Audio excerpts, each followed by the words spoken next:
In this video, I'm revealing 5 more insane strategies that top Polymarket traders are using right now to print money. Strategies that 99% of people don't even know exist.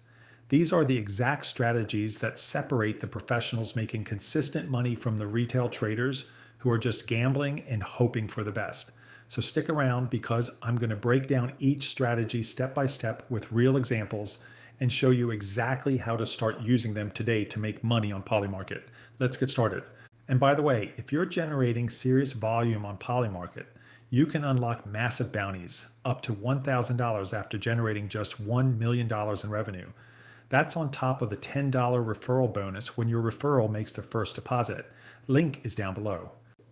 All right, let's jump straight into the first strategy. I call this one positive EV grinding. Some events have a 90 or 95% chance of one outcome happening, but the market still prices them at 75 or 80% because retail traders can't resist the dream of a 10 times underdog payout. This is where pure math prints money. The strategy is simple.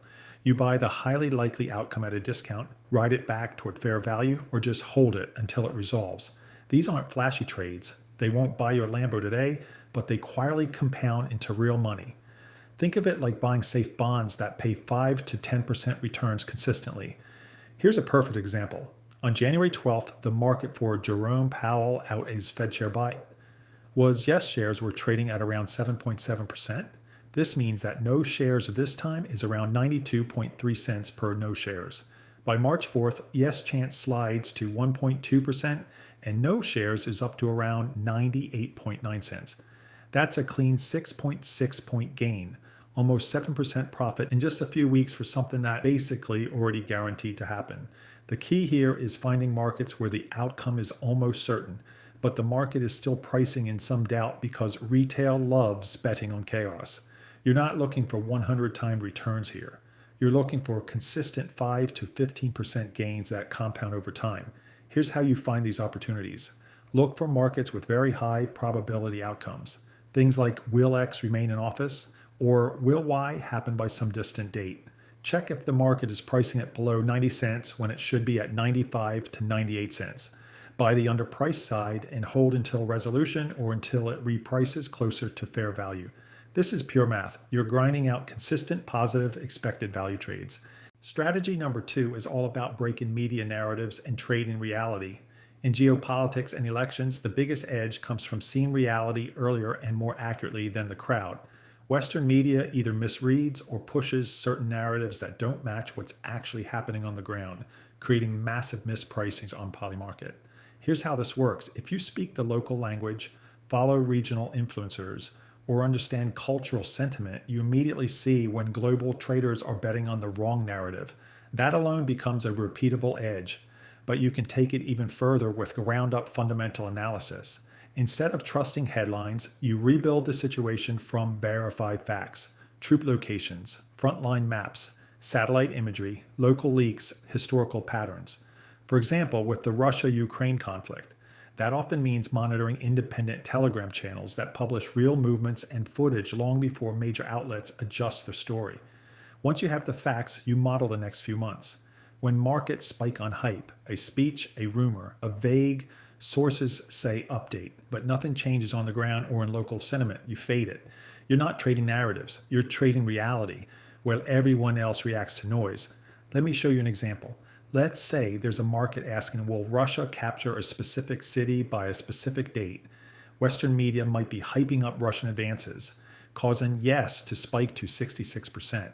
But if you're following local Telegram channels and satellite imagery, and you see that Russian forces are actually stalled 50 kilometers away with no supply lines, you buy no at 51 cents and wait for the market to realize the media narrative was wrong. When the deadline passes and the city hasn't been captured, you claim your profit. This strategy requires more work, but the edge is massive because most traders just read headlines and panic trade. Strategy number 3 sounds funny, but it's real alpha. I call this girlfriend poll alpha. Reality TV, Taylor Swift pregnancy rumors, surprise album drops, Kanye West drama. These pop culture markets are consistently mispriced because male traders think they understand what's happening, but they don't. Your girlfriend and your female friends do.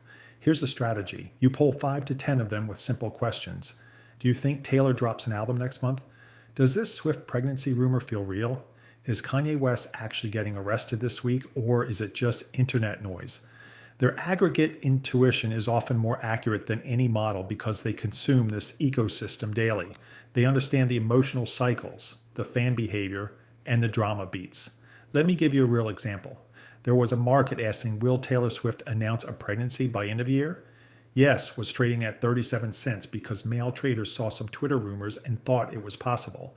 But if you ask 10 women who follow Taylor Swift closely, 9 out of 10 would tell you it's complete nonsense based on her tour schedule, recent interviews, and relationship timeline. You buy no at 64 cents and collect easy money when it resolves.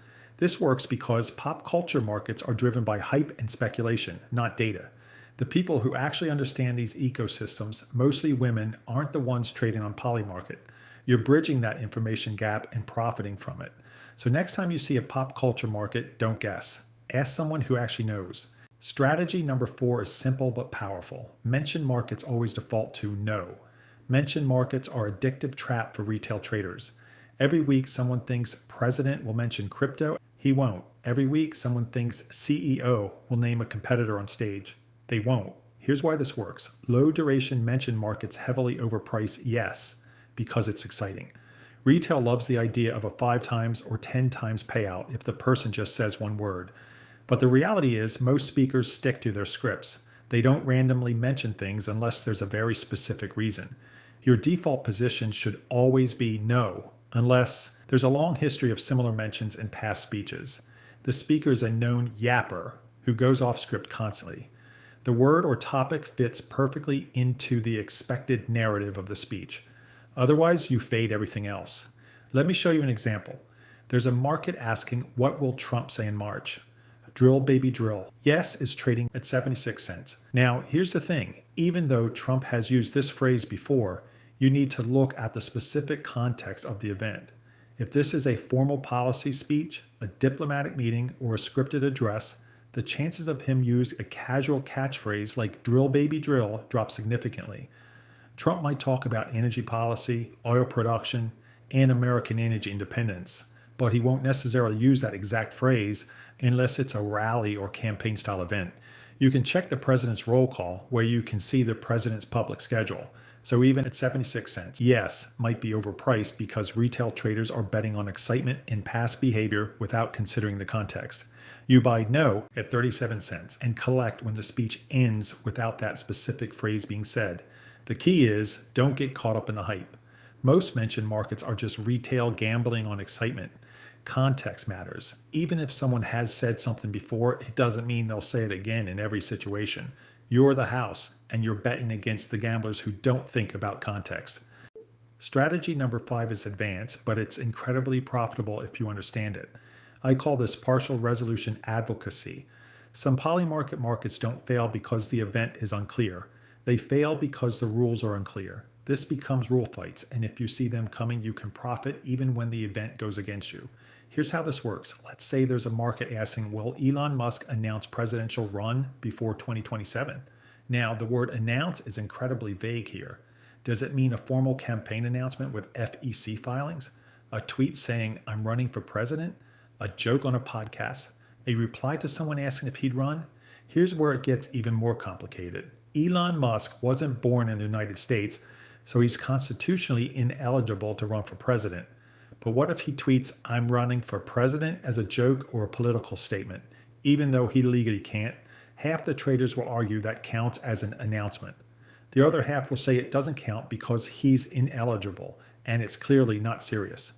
The debate drags on and results in a partial resolution, maybe 30 to 70 or 40 to 60, depending on how the committee interprets announce. If you had bought yes at 10 to 20 cents anticipating this ambiguity, partial credit turns a mediocre position into a clean profit. Even if Elon makes some kind of statement that could be interpreted as an announcement, you still profit because you bought in low enough that the partial resolution pays you. So here's the strategy. Spot vague terms in market rules. Words like announce, confirm, official, declare. Look for markets where the event itself has built-in ambiguity, like someone who's ineligible announcing a run. Buy early at 10 to 30 cents when you anticipate ambiguity. When the rule fight starts, push for partial settlement in the comments or Discord. You're not predicting the event, you're predicting the argument. This is advanced, but if you master it, you can profit even when the outcome is unclear. I'm also going to be releasing part 3 of this series with even more advanced strategies, so make sure you subscribe and hit the bell icon so you don't miss it. And if you want to automate your copy trading and follow the whales, check out TradeFox. It's the only tool I use for copy trading on Polymarket. Link is in the description. If you found this video helpful, leave a like below. If you have any questions, drop them in the comments and I'll answer every single one. And if you missed part 1 of this series, check the video popping on screen right now. Thanks for watching, and I'll see you in the next one.